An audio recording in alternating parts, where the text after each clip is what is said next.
ठाकरे बंधूंकडनं भगवा गार्डचा नवा प्रयोग. मतचोरीवर करडी नजर ठेवण्यासाठी भगवा गार्डचा प्रयोग करण्यात आला. 2000 पदाधिकाऱ्यांवर जबाबदारी देत विशेष प्रशिक्षण देण्यात आले. मतदान केंद्राच्या बाहेर 15 जानेवारीला भगवा गार्ड तैनात करण्यात येईल. मतचोरी, दुबार मतदार, बोगस मतदान रोखण्याचा ठाकरे बंधूंकडनं प्रयत्न केला जाणार आहे.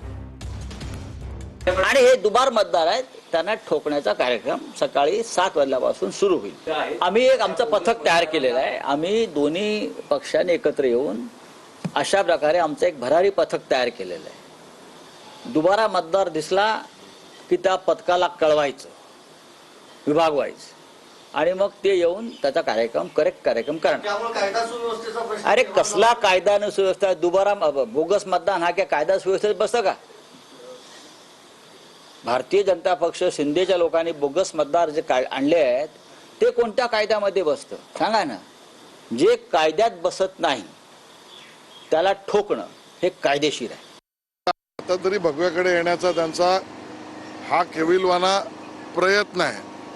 भगवा त्यांनी कायमस्वरूपी सोडला, बाळासाहेबांचे विचार सोडले, हिंदुत्वाला तिलांजली दिली, मामूंच्या गोदीत जाऊन बसले.